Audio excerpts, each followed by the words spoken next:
YCP హయాంలో రాష్ట్రం వెనుకబడిందని, అప్పులు కుప్పగా మారిందని ఏపీ సీఎం చంద్రబాబు అన్నారు. కష్టపడితేనే అభివృద్ధి సాధ్యమవుతుందని చెప్పారు. హైదరాబాద్లో నాడు తన చేసిన అభివృద్ధి ఫలాలు ఇప్పుడు వస్తున్నాయని చెప్పారు. ద్రావిడ యూనివర్సిటీలో స్వర్ణ కుప్పం విజన్ 2029 డాక్యుమెంట్ ఆవిష్కరణ సందర్భంగా నిర్వహించిన సభలో సీఎం మాట్లాడారు.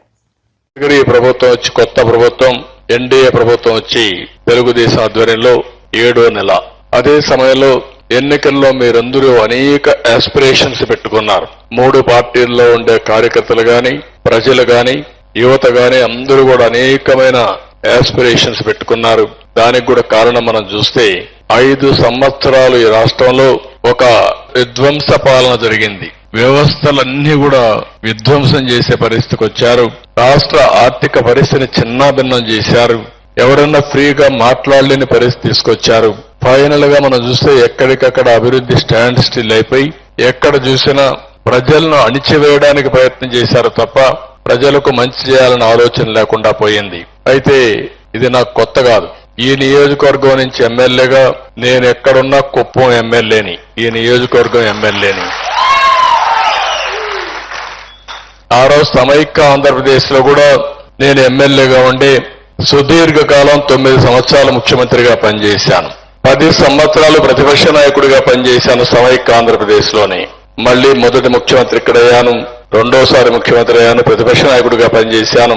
అదే సమయంలో మీరు చూస్తే నేను ఎప్పుడు కూడా రాజకీయాలంటే ఆషామాషిగా తీసుకోవడం కాకుండా రాజకీయాల ద్వారా ఒక మంచి పాలసీ తీసుకొస్తే, పబ్లిక్ పాలసీ తీసుకొస్తే ప్రజల చరిత్ర భవిష్యత్తును తిరగరాసే అవకాశం ఉంటుంది.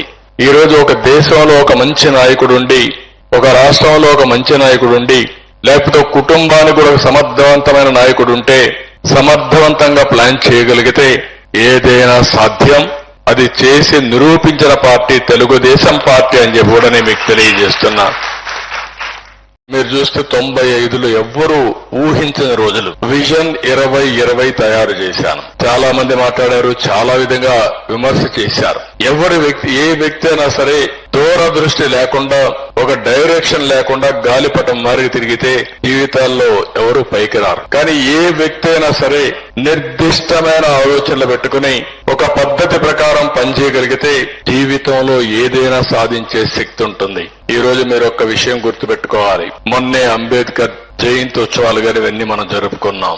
ఆయన కూడా ఒక ఆర్డినరీ మనిషే. పేద కుటుంబంలో పుట్టాడు, రాజ్యాంగాన్ని రాశాడు, దూరదృష్టి ఆలోచించాడు. ఈ రోజు ప్రజల గుండెల్లో శాశ్వతంగా మిగిలే పరిస్థితికి వచ్చారు.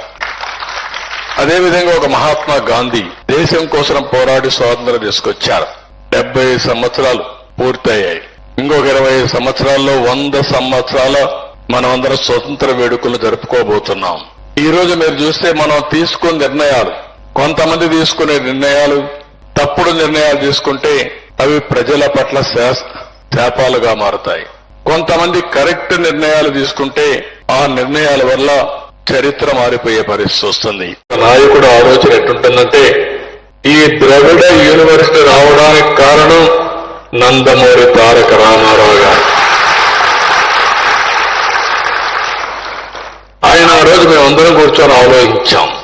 మా ఆలోచన ఆ రోజు, అప్పట్లో 4 రాష్ట్రాలు ఉన్నాయి, ఇప్పుడు 5 రాష్ట్రాలు అయినాయి.